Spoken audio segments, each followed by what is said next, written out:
today's topic is all about lifelong learning, which is essential for ministry leaders.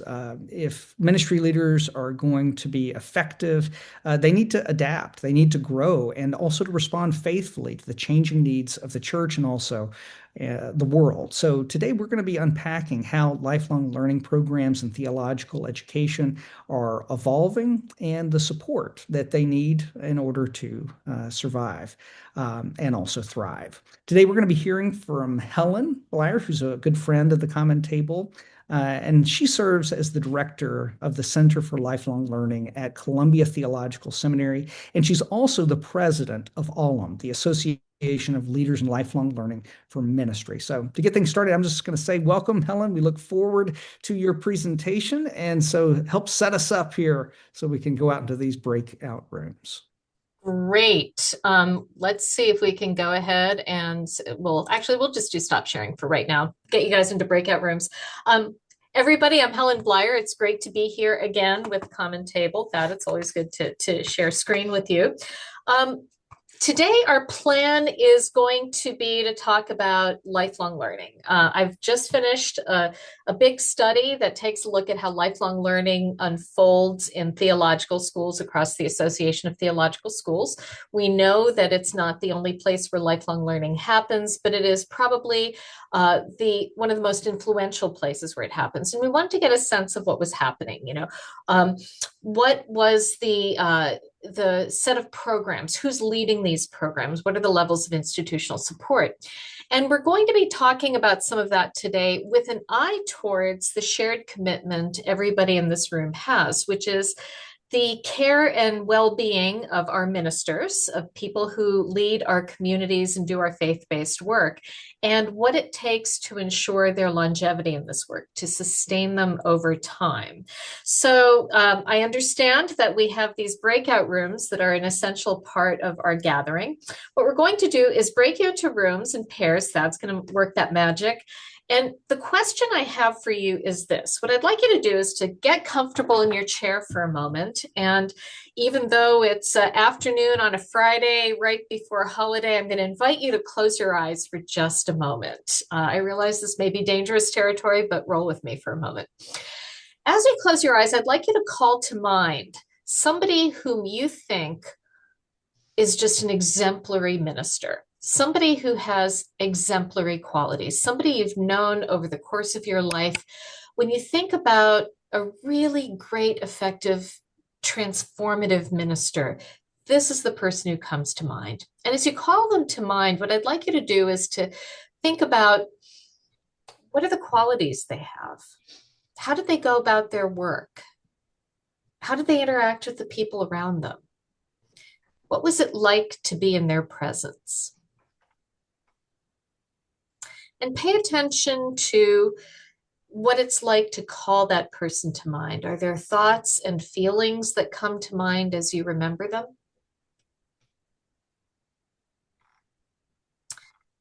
And I'd like you to hold on to that person as you open your eyes. What we're going to do now is break up into pairs. And what I'd like you to do is just spend about 5 minutes with your conversation partner, calling to mind this person and naming somewhere between 3 and 5 qualities this person has that you think are hallmarks of their exemplariness. In other words, what are 3 to 5 things you would identify in this person that you can point to and say, this is a sign that they were exemplary. They're really good at what they did, that they're a really effective minister.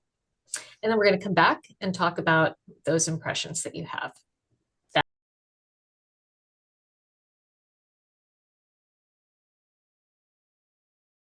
Well, I think we are just about all back, and I have placed in the chat a link for you to fill out a couple of reflections. So as you think about this exemplary minister that you have known, what were those qualities that came to mind for you? We'd like for you to put in 3 to 5 there, and you'll begin to see those populating on the screen.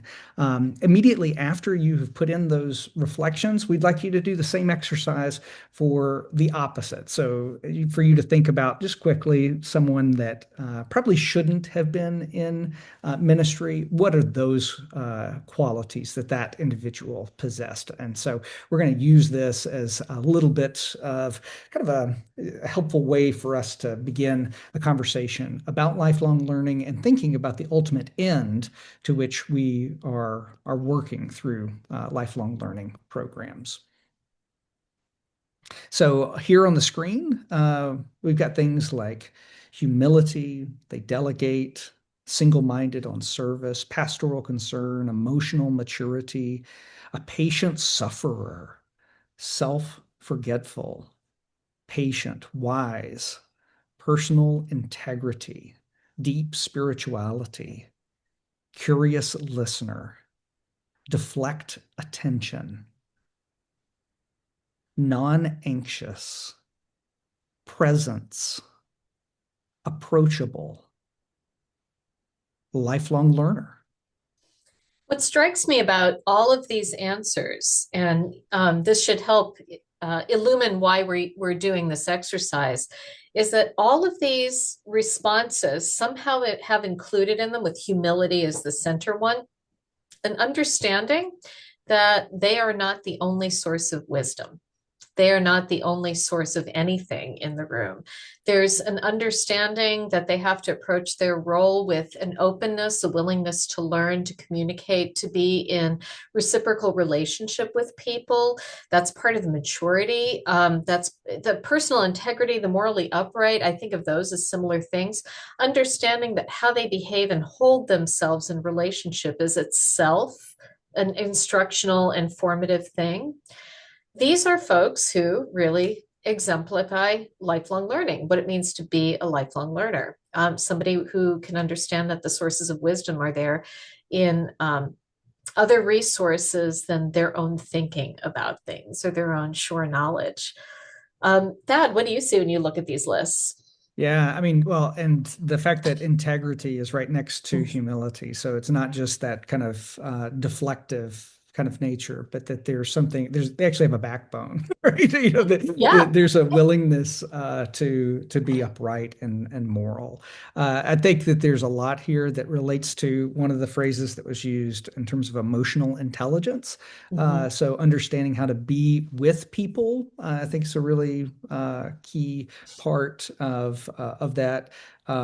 Yeah, and I think about, I mean, in relationship to today's topic, how many of these are those formational kind of pieces that really should, if rightly done, be part of what lifelong learning is all about. Not just the kind of how do you exegete a passage, although that's really important, but also how are you with people? How do you relate to others? So those are some of the things that stand out to me. Exactly. This really does show the formative agenda that should be behind any preparation and sustaining in ministry. That Yeah. there's something about the whole person that is implicated in a particular way. Now let's wince a little bit, hold a shoulder to an ear, and look at the other list that's emerging. Ah.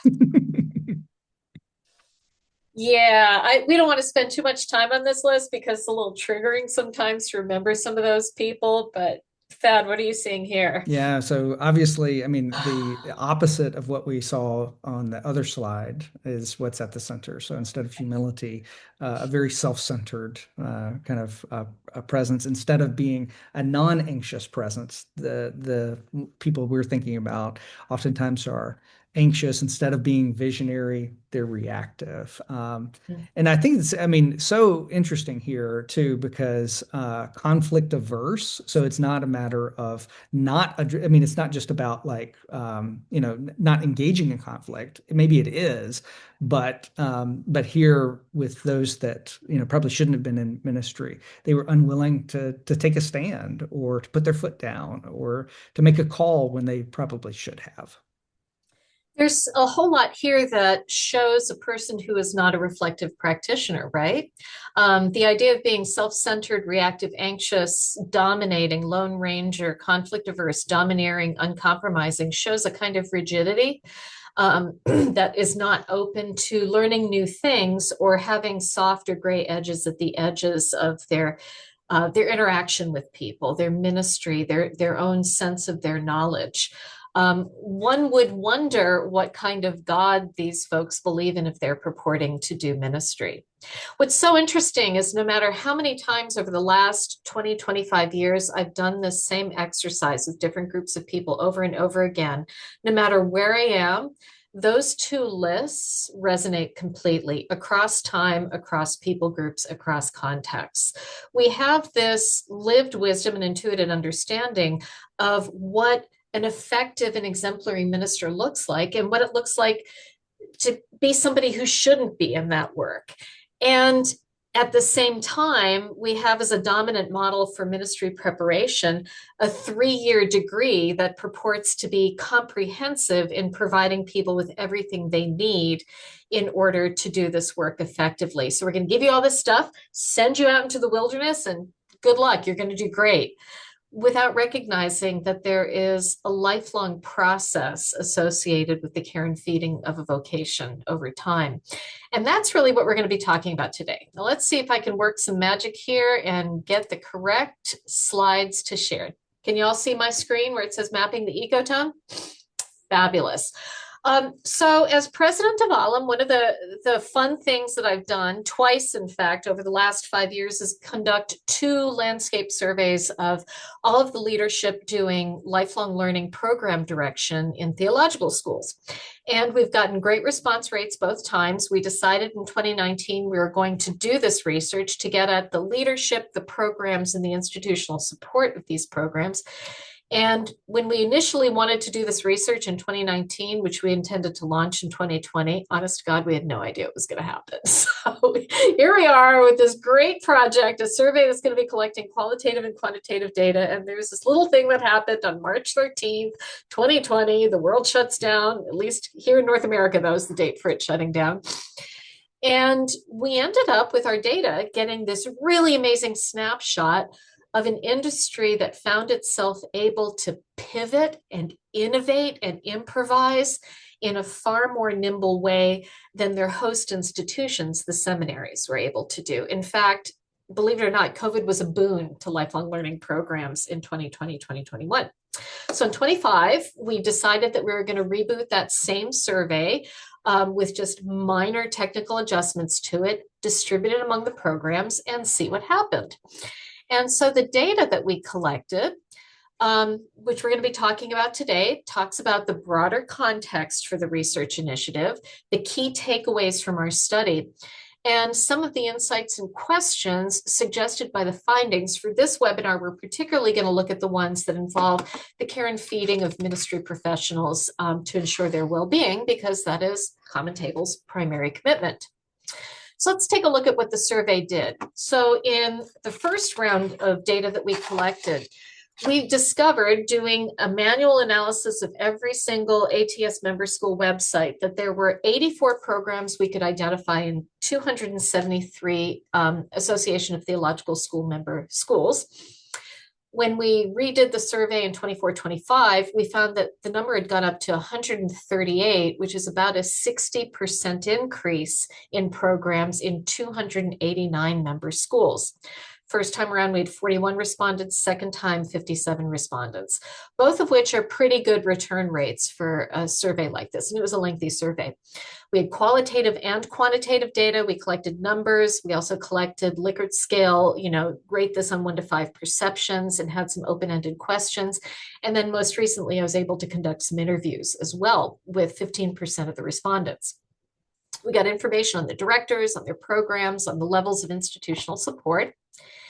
And we were doing this at a time when the industry had experienced what many would call unprecedented change. Now, always beware of the word unprecedented.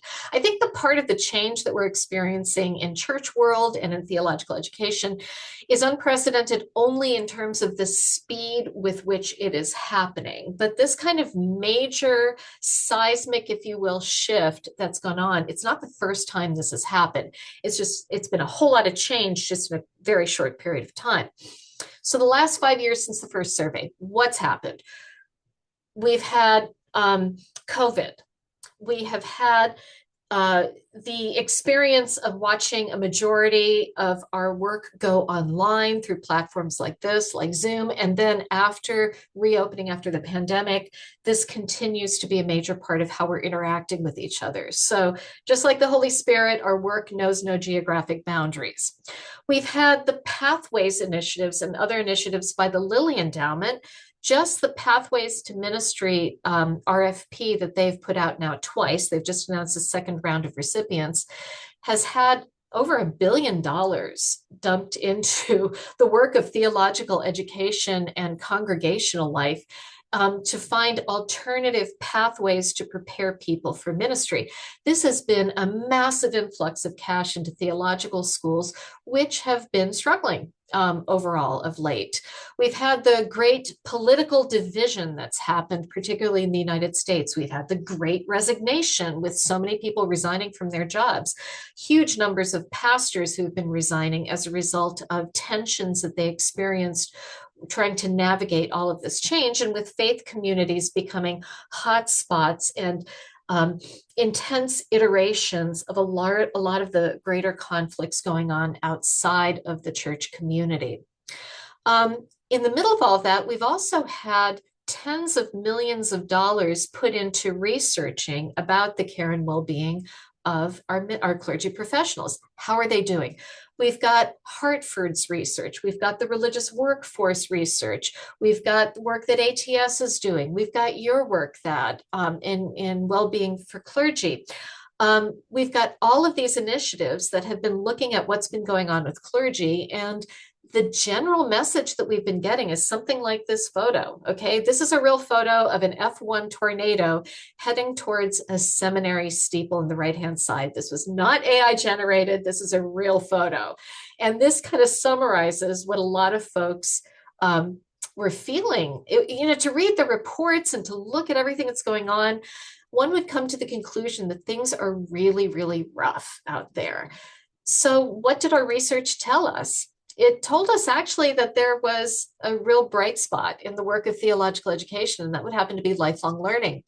This is 24-25 data from the Association of Theological Schools looking at patterns of enrollment. Overall, last year and this year was the first time since 2004 that degree program enrollment had seen any kind of uptick. And even then, it was only in the low 1% range. Since 2004, degree program enrollment had been on a steady downward curve. So the experiences people are having in their individual seminaries are not isolated. This is an industry-wide thing. One of the big reasons for an uptick overall has been what they call non-degree students or non-degree programs. In 23-24, the uptick in enrollment in those programs was 24.2%. It went from 5,000 to over 6,000 students. And in this past year, it went up 4%. So the trend continues. It's leveled off a little bit. But what our data shows is that most of the schools are experiencing robust liveliness in their non-degree lifelong learning type programs. And the research that I'm going to be sharing with you shows vibrant creative leadership of programs that have a lot of energy. So let's take a little bit of a closer look at this bright spot. First thing we did is we took a look at the leadership. We looked at things like what their age was, their years in position, the highest degree they've earned, the kinds of jobs they had before they came into lifelong learning. We had some great answers. One guy was literally a rocket scientist. A couple were entrepreneurs. Several had been in the pastorate. Some had been tenured faculty. Other people had been leading nonprofits, a wide range of careers, many of which had hard skills and soft skills both that contribute to good leadership in these programs. But here's something that I found really interesting. First of all, nearly 70% of all of the people who hold leadership roles in this work have a doctorate, meaning that these are people who could hold their own in top-level administration or tenured faculty positions at their host institutions. And yet, as I discovered in other places in the survey and in the interviews, these people chose instead to be in this space in lifelong learning. They intentionally found themselves there believing that this is really where the future of theological education is. And they understood the nimbleness and creativity that was possible in this work, as opposed to being in a bureaucratic heavy or accreditation heavy degree program or administration. We also found, if you take a look at the bottom left chart, that a third of them had been in their jobs for more than 6 years, which means that there's a strong critical mass of fairly senior people in this field leading these programs in schools. As you can see as well, 42% have been in their programs for fewer than 3 years. So between that and the enrollment bump and my mention about the multiple millions of dollars that have gone into school from Pathways grants, what we do wonder is about the Pathways effect. How many of these schools have developed these new programs and hired to them because of the influx of this money? So taking a look at this, if you happen to be a leader of a lifelong learning program, I'm wondering where you find yourself on these charts. And if you have the kinds of qualifications that we're talking about here, but you find yourself in what someone might call a non-traditional role for somebody with, let's say, a research doctorate, what were the personal motivations that drove you to sign up for that kind of work rather than the work that you were ostensibly prepared for in your degree program? Now let's take a look at the programs themselves. One of the things that we asked was how many of you, or what are the content areas that you teach in your lifelong programs? We're comparing the 2020 and the 2025 data. You'll notice there that there's very little movement between those two charts. The first of the columns talks about what percentage of the programs actually teach these areas. The second one talks about what of those areas are in the top three, the highest volume programs that they do. And one of the things that's really interesting is that theology is the top area both times. Leadership is the next one. But then you've got all of the other traditional programs, biblical interpretation, pastoral counseling, spirituality, all of which are ostensibly part of a traditional degree program to prepare people for ministry. So one of the things that Debbie Jin from ATS and I have talked about is whether not only the curriculum for degree programs, but the curriculum for programs that are embedded in theological schools are driven by the needs of the people in the field who want to pursue lifelong learning, to level up their skills, continue developing their capacities as a reflective practitioner, or if they're driven by the available resources in the school and the assumptions about the administration about what education looks like for ministry. What we also find is that the majority of the instructors are faculty for these programs, so theological school faculty.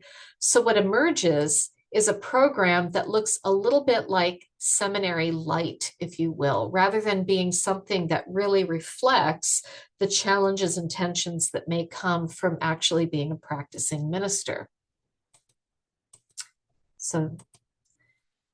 So here we see that 86% of the programs employ the faculty in their schools. 88% also rely on outside professionals.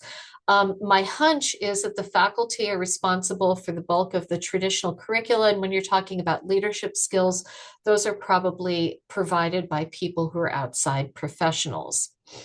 It does make one wonder what the administration of the school thinks about the purposes and function of a lifelong learning program. Is it just an extension of the traditional degree program, or is it something that's different? And one of the things that we see is that it was ever thus. Nearly 100 years ago, the very first study of the effectiveness of seminary preparation for ministers was produced by a group of researchers up in New England.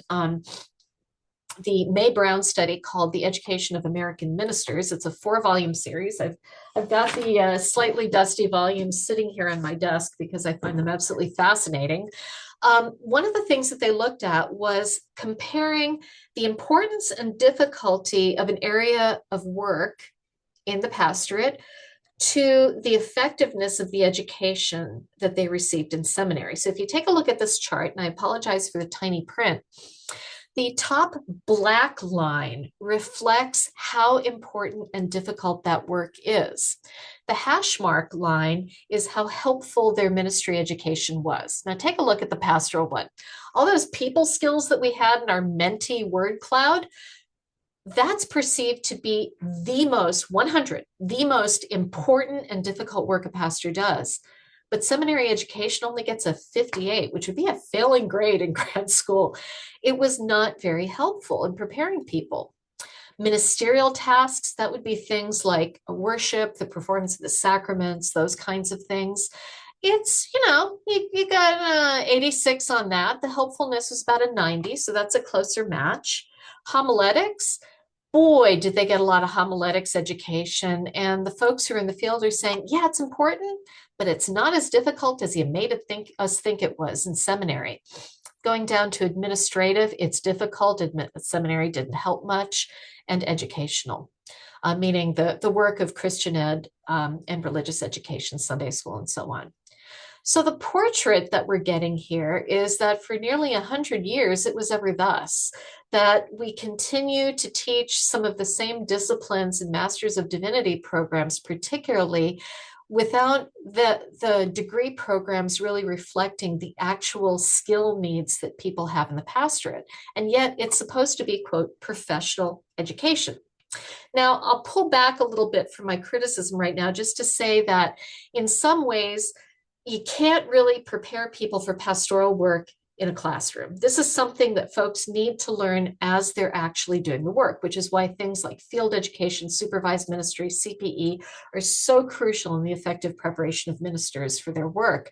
But it also gives a really good rationale for lifelong learning that, okay, we're going to give you some stuff in the seminary, but what we need you guys to know is that once you get out in their field, the learning does not stop. You're constantly going to have to be reflecting on your practice, thinking about what you're doing, filling the holes in what you're missing, recognizing that there's certain things you can only learn while you're doing the thing. And what these lifelong learning programs are ostensibly supposed to be is the seminary's continuation of their covenant with students to continue to walk with them as they do this work. So one of the interesting things that we begin to wrestle with during this conversation is the primary function of theological education to provide content or to do formation? Think about that for a minute.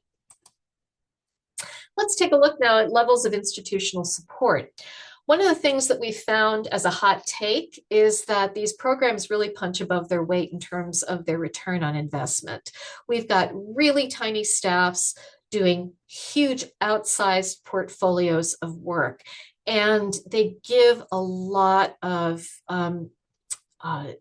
profile to the seminaries that they are housed within in terms of the reach they have compared with degree programs. So if you take a look at these numbers here,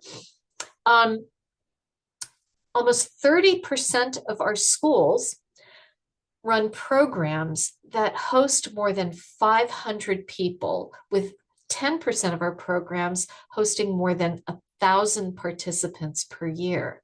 So adding up the top numbers, you've got, 40%, 44%, almost half of the programs host more than 250 participants a year. I'd like you to keep that number in your head. The median number of events is 14. Now, quick sociology lesson, averages, you take up all of the results that you have, add them together, divide them by the number of things you added together. When you do an average, sometimes the average can be skewed by an outlier, like most of the folks have numbers that are around here, and you've got one number that's way out there. That kind of skewed result is unhelpful. What the median number shows is where the majority clusters. So the majority of our programs are clustered around the number of 14 events a year. With staffing, one of the things that we see is that there's an average full-time equivalent staff in these offices of just 2 people, and they typically have to do all their work in-house. all of the program design, all of the communication, all of the business office, back office support stuff, everything on a staff of 2. And 3/4 of them have additional institutional responsibilities.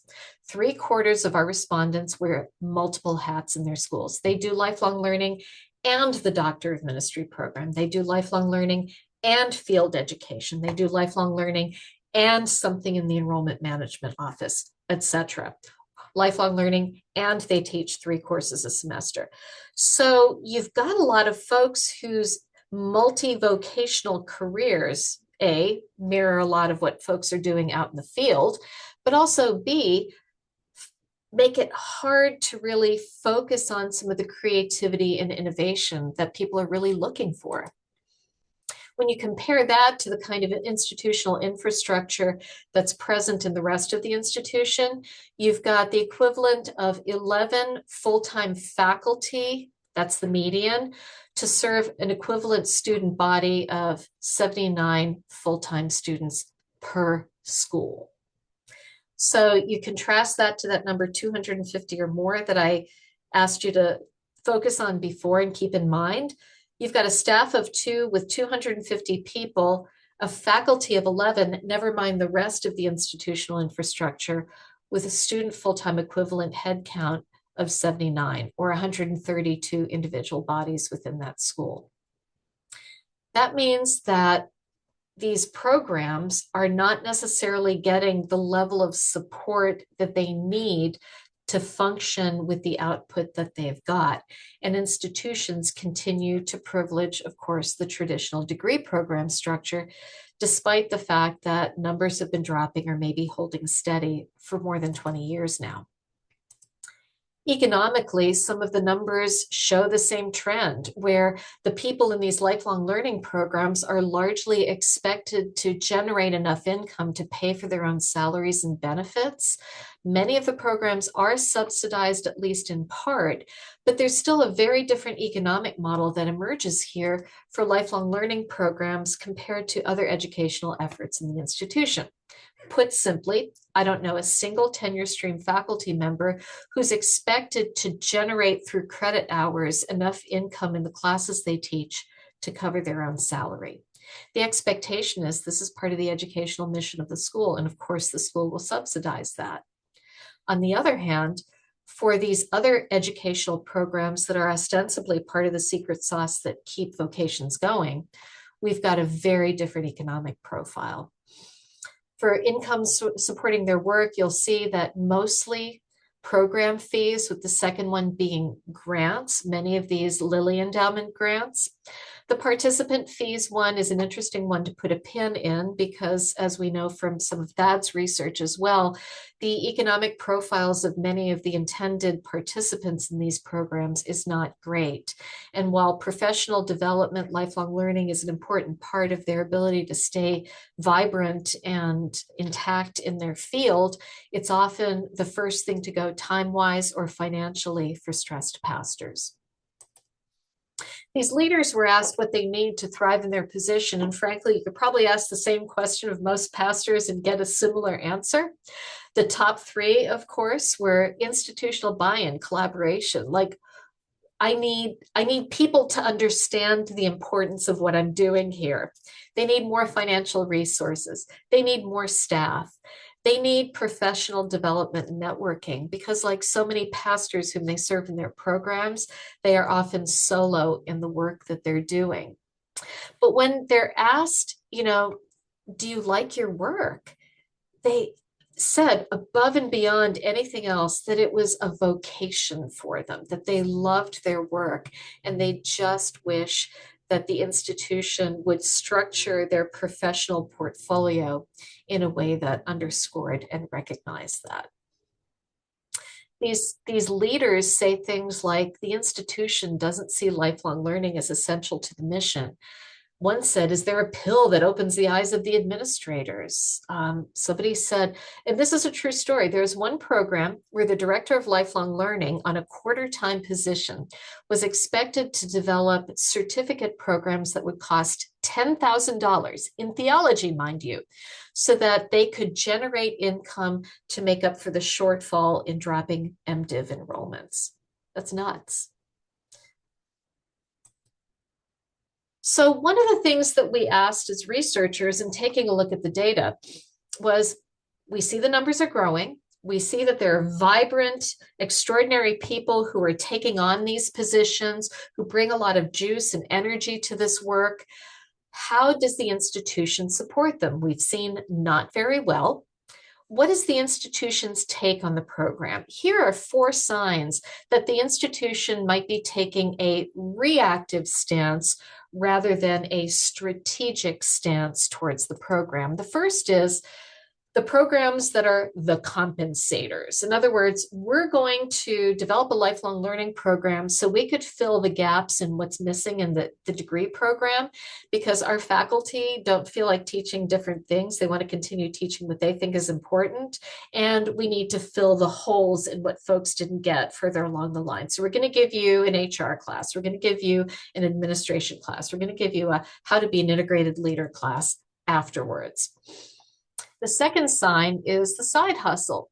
Our gold standard is this degree program, and we got this grant money, so we're going to have this really interesting thing happening off on the side. Think one-eared Mickey Mouse model, but it's not really something that's integrated into our understanding of the educational mission of the school. The third is the cash cow, like the example I just gave you. $10,000 certificates in theology, good luck with that. That's about the cost of an executive MBA, and that's going to hold a lot more social collateral out in the world than some boutique theology certificate. And the fourth is the sandbox, or as a colleague of mine calls it, the pasture. We don't have enough students to justify the employment of all of these faculty. So what we're going to do is have a whole bunch of lifelong learning classes that they can teach to the outside community, so we can justify continuing to have them on faculty, keep them busy, and help them feel like they're getting their good material out there. My friend calls that the pasture, as in putting people out to pasture. These are highly unflattering. They are a little bit of a caricature. But the spirit of each of these 4 was present in the administrative assumptions for many of the programs that we looked at. Strategic programs, administrations that recognize the strategic importance of lifelong learning, both for the future of the institution as well as the viability of the people that they're launching into ministry, see that the degree program is just one learning moment in a lifetime of learning. So if lifelong learning truly is lifelong learning, the learning the person has began before they got into seminary and should continue afterwards. And the degree program is simply one privileged and intensive moment in the middle. A strategic lifelong learning program understands that there's a value to this kind of theological and ministerial formation for audiences outside of degree programs. One of the things that we've observed here at Columbia Theological Seminary is the crucial importance of theologically educated laity who understand and can support the mission of the church. As we often say, pastors come and go, but the laity abide. Having a theologically informed laity is crucial for congregational well-being and for the pastor not to be out on a limb. Strategic programs have a seat at the governance table. They are able to speak into the major decisions that are made concerning the allocation of resources and future of the school. They may even have voice on the board and not simply funneled through the Vice President for Academic Affairs. And administrations that see the strategic value of lifelong learning prioritize fundraising for these programs and are working on developing economic models for the programs that are more in alignment with equity within the institution and the realities of these programs. So some of our visionary leaders said things like lifelong learning isn't just about skill acquisition, but about vocational and spiritual accompaniment, discernment, wisdom, leading in faith. Doesn't that sound like all of those qualities in your first Menti poll? And it's not co-curricular, a side hustle or a compensator. We're cultivating new audiences and centering their learning needs. So a truly adult-centered lifelong learning program will center the needs of the people who are doing this ministry work, not simply repackage the available resources within the seminary. ATS standards were revised in 2020 for the first time. Lifelong learning played a starring role in one of those standards. The membership voted on a standard that affirms that students have to develop the motivation, skills, and practices for lifelong learning in order to remain viable in their ministry.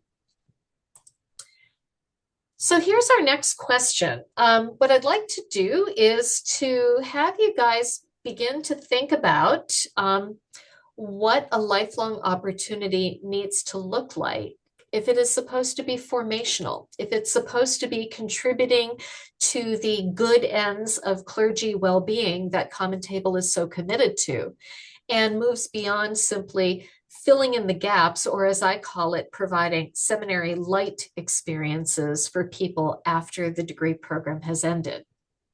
What we're going to do, I'll shut down my slides right now, and we'll go back to, if you want to go ahead, Thad, and take me off of Spotlight, and so we can have everybody in the room. Let's have the chat pod and your own ability to unmute be the way that we share. Since we're a small enough group, I think you can just unmute and talk. For a lifelong learning opportunity to be formational, for it to be truly responsive to the people who are doing ministry, for whom a 3 to 5 year tenure in a church and leaving the ministry completely after 5 years is a real likelihood. 50% of folks who graduate from degree programs are out of ministry in 5 years. If we really want to ensure the well-being of these folks and continue to walk with them, what do you practitioners and leaders have to say regarding what these programs need to look like? I'd love for you to put your suggestions either in the chat pod or unmute and share them for the well-being.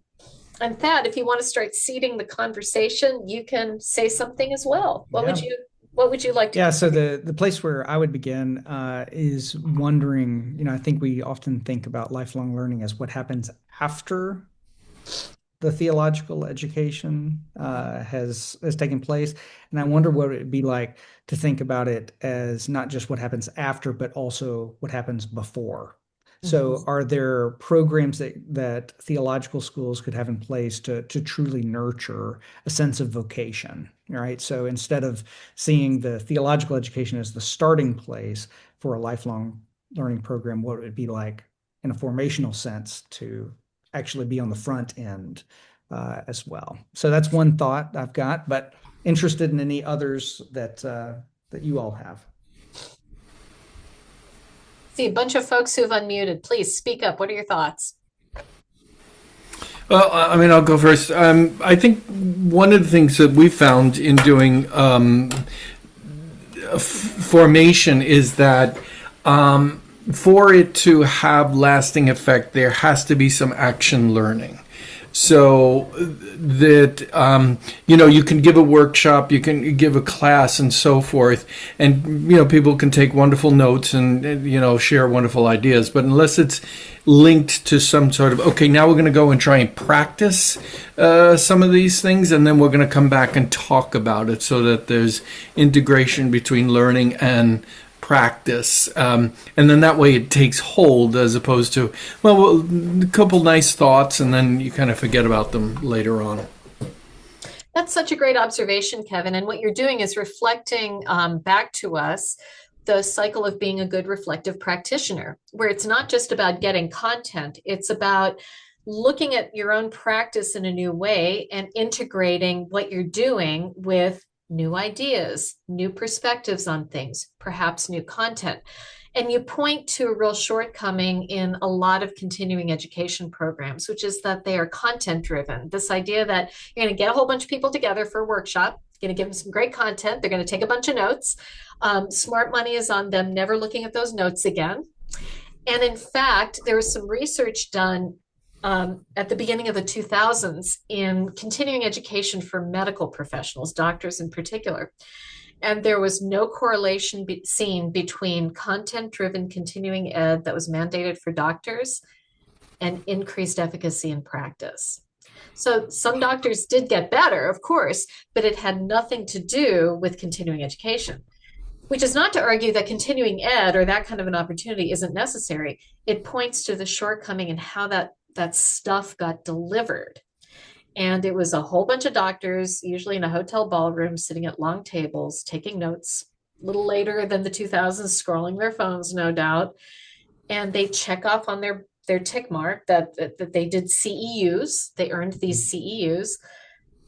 But what you're talking about, like, where's the lived wisdom? Where's the practice? And so this idea of providing longitudinal opportunities that build the muscles for this reflection is absolutely crucial. That's really good. And Sarah, I saw you had something in the chat you want to share with us. Sure, and I certainly will. So some of what I said is redundant, but they need to be reflect excellent instructional design principles, adult learning, address real ministry needs, and be dialogical, not didactic. There's already a lot of wisdom in the room. It's not just the sage on the stage, especially when you're talking about practitioners. What you're talking about is a discussion, not just between people, but between people's experience and the tradition, the expert content, the whatever that is the organizing principle of the educational event. You're reflecting good adult learning strategies. Yeah. Joel, I love your comment here about a definition of knowledge, not as content, but the meaningful and wise integration of content, character, and craft into lived experience. There's actually a word for what you're describing here. Religious educator Tom Groom called it conation, which is this integrative traditioning, if you will, as a person learns things, integrates them into their practice and their lived wisdom, and then changes their practice on the other side. It's a very personal and integrative process, and as many educators would argue, happens best in community as well. Any other folks who want to give some great thoughts here? I'm going to scroll through the chat while you guys are unmuting and sharing.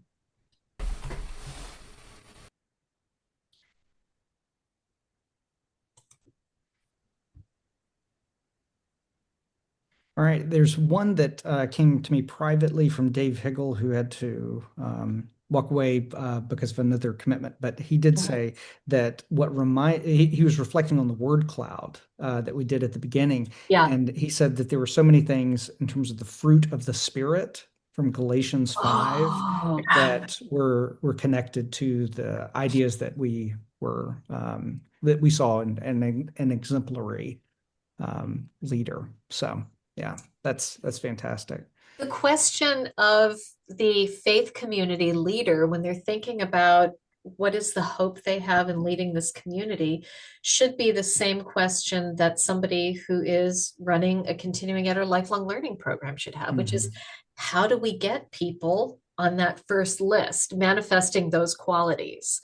And there's an awful lot there that has a lot to do with a different style of leadership that involves having, let's see, the word I think is a common table at which people are sitting and sharing the fruits of their lived wisdom with hopefully, a convener who can facilitate the integrative practice. I mean, isn't that what good preaching, for example, is all about? It's about the convening of a conversation around scripture in a way that helps it come alive for people's lives, and not just in a transactional way, but in a way that helps people become more reflective about the ups and downs of their struggles to live a Christian life in this world. Yeah, that's right. Mhm. Well, I want to just acknowledge that we are at the hour, and if anybody does need to drop off, you're welcome to do so. But I know Helen's got a few extra minutes, and I did have at least a few questions that I wanted to ask. You might have Sure. some that you might want to as well. So feel free to drop in the chat a question or raise hand function, whatever you like, and we'll just have some informal conversation. That I find it so interesting. It seems like to me that if we began with a blank slate, and Mhm. instead of starting with what do these people need to know, we ask the question of what do these ministers like? What are the type of people that we want to cultivate, right? Like the qualities beyond just like mere head knowledge that we might actually kind of redesign from like the ground up the Mhm. entire theological experience. And so I'd be curious, Helen, from your research, have there been any kind of like standout models? Are there any exemplary kind of programs that are out there? Are there any innovative Mhm. ideas that are percolating within the Association of Theological Schools? Um, well, of course, I'll have to talk about the program that we run at Columbia if you're going to ask that question. But before that, what I'd love to point out is that there actually is a movement within theological education called CBTE, competency-based theological education, which is a movement of practitioners, including both theological school administrators as well as lifelong learning leaders, taking a look at what qualities and capacities people need to be able to express to the kind of people they need to be and what they need to be able to do in order to do ministry effectively. As you can imagine, this is a highly contextual, somewhat personal approach to education because different people going into different ministries and different communities will need at a granular level slightly different skill sets. And certainly what this whole conversation is about is animating a vocation in people. And as we know, a vocation is not just God telling you in the middle of the night to get up and go do a thing. It's about the place where you can bring who you are, your experience. You can bring your vision for how things should be and your walk, meaning all of the things that you do, and point them all in that same direction. And that integration right there, we talked about integrity, is what vocation really is. It's not a job. It's the integration of all of those features. So imagining a way of preparing people for ministry that helps invite that kind of integration that you're talking about, I think that's the key question. And one of the secret pieces of glue to all of this is cultivating the appetite to be a lifelong learner. Because you know that every day when you get up, you're a little bit different, and the world's a little bit different. So you're constantly having to ask those questions over and over again. That's why we call, for example, spirituality a practice. It's something you have to practice every day. And I would call vocation in that way a practice as well. So the work of effective ministry should be a practice that has this capacity to be a lifelong learner at its heart. So the quotable quote that we shared in our green room time before we went live with the webinar was the idea that lifelong learning is not a thing that you do, but a posture that you take towards your commitment to your vocation. It's a posture, it's not a thing to do. So the best doctors are not the ones who tick off all the CEU boxes on their forms. They're the ones who have the capacity to be lifelong learners, always trying to expand their understanding of the phenomenon of disease and wellness in the people they're serving. And the good minister is not so different from that. Yeah, that's fantastic. And Joel, I wonder if you will speak to, I know you've got a couple of comments in the chat, and so I'd love for you to speak to those.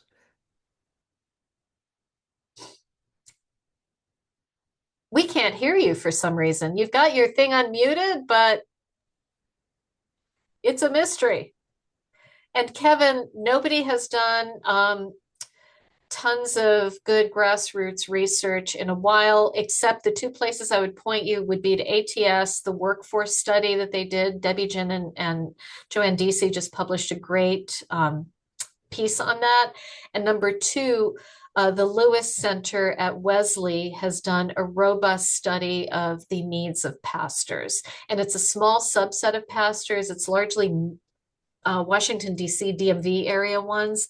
But I think that even a core case study like that can point to some good truths.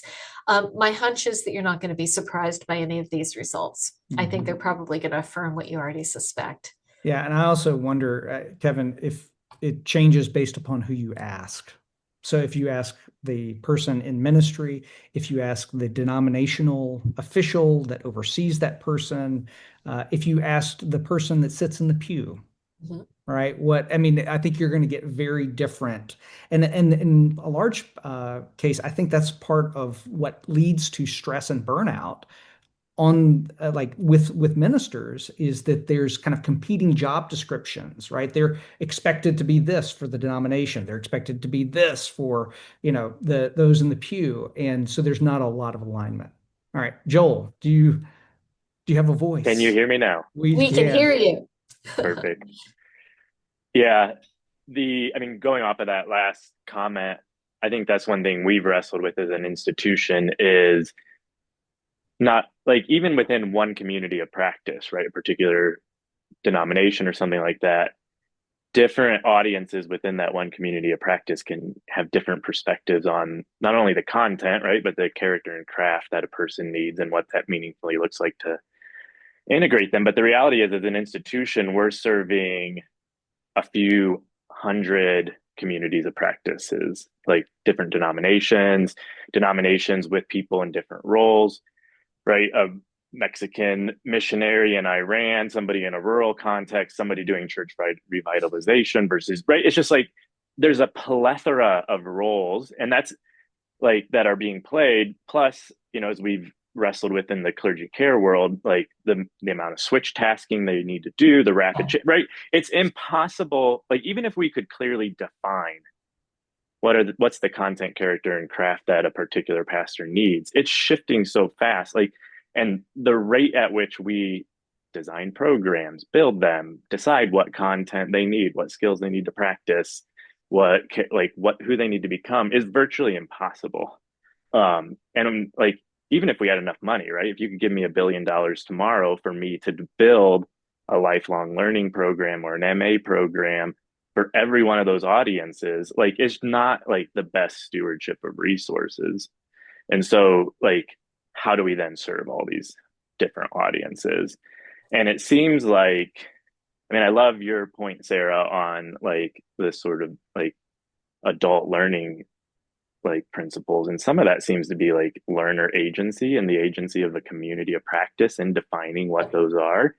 And instead of like, let's create learner profiles and try to guess what they are and then present a program to them, could we actually design lifelong learning programs that invite the student first in their community of practice to actually wrestle with what do you actually need to know? Like, what do you need to be able to do? Who do you need to be able to become in your current role?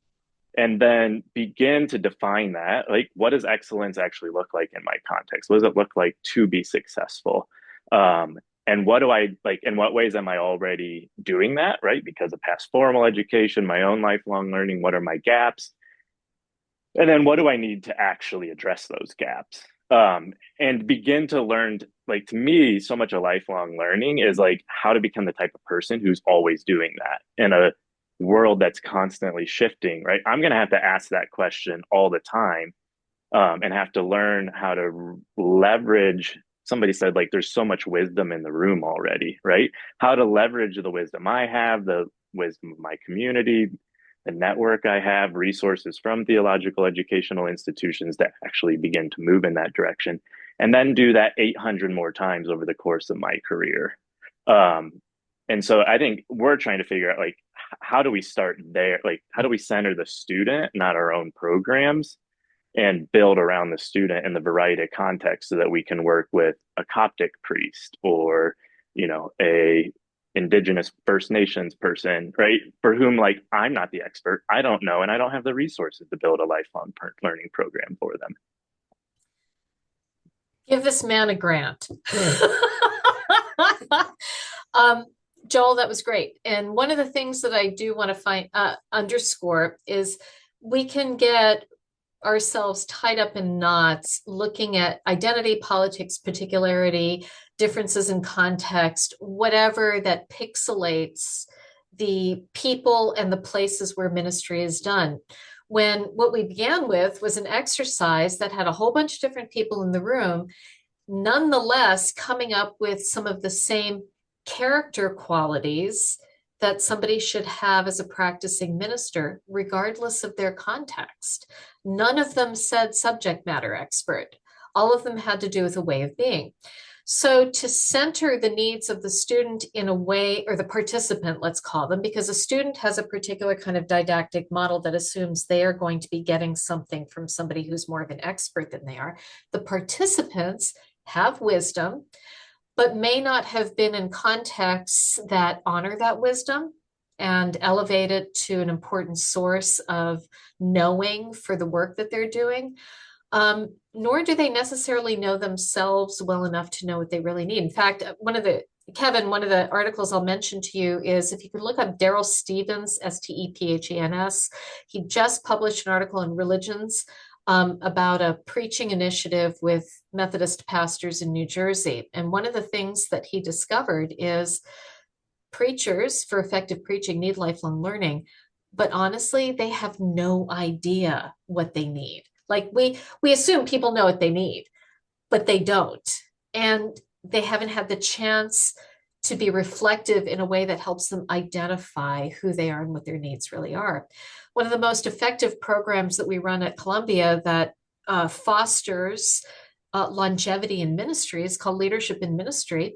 It's a twice-a-year cohort-based program grounded in Bowen family systems theory, which I think of as about the closest to a unified theory out there as there is for effective leadership practice. And people are invited to bring in case studies about what's going on in their ministry, and they facilitate conversation of these case studies in small groups. And then they take a look at their personal genograms. They climb their family tree and look at the connections between their families of origin and their leadership practices. And oh, the eyes open. And there are people who've been part of this cohort for 5, 10, one of the guys, 30 years. And Israel Galindo, our soon to retire Associate Dean of Lifelong Learning here at Columbia, wrote a research article that correlates participation in leadership in ministry with longevity in ministry. This is centering the participant in their experience, but it also has a theory of practice, which is Bowen. And this becomes the convening moment that helps people have a framework for mining their own wisdom. So I think what you're pointing to in terms of setting up programs or opportunities, let's call them, for people to mine their own wisdom in conversation with others, in conversation with a tradition or a theory, is right on target. Yeah, that's wonderful. All right. Well, just a couple closing comments, and then we'll let you all go. The first is just a thanks to Helen. And in particular, I want to thank you for the good work that you're doing in helping us plot a way forward. I actually think that theological education has the power to be on the cutting edge of what kind of education writ large, should be. Because we have to evolve, we have to change, right? There's so much that is at stake, and I really feel like we could potentially be there. Second thing I wanted to mention was the most probably important moment of my own theological education was when one of my professors called me in after class. I was very intimidated. I thought I'd done something wrong. And he said, "Thad, I wanted to let you know," he said, "if you leave this institution and you know a lot more about God, but you don't love God more," he said, "we will have failed you, and you will have failed." Because that's what this experiment really is all about. To love the Lord your God with all your heart, mind, soul, and strength. And so anyway, I just really want to name Dr. Alan Coppage and his him saying that to me because of what it meant. But also would that we all might kind of strive towards that end to help us to love God and to be formed in that way. And to what degree does theological education teach a lot about the content of other people's theologizing, or does it develop theologians in the process? the very thing that you're talking about right now. Exactly. Thank you so much, Thad, for the opportunity to be here and to be in conversation. We've got a bunch of ALLLM stuff. Sarah put our URL, which is ALLLM.org, in the chat pod. We've got a bunch of webinars coming up, AI and theological education coming up next month, right after Thanksgiving. And we are here as a resource, as a think tank, and as a community of practice for people who are committed to lifelong learning. So reach out to me if you've got questions, and it was great to be here. Thanks so much, everybody.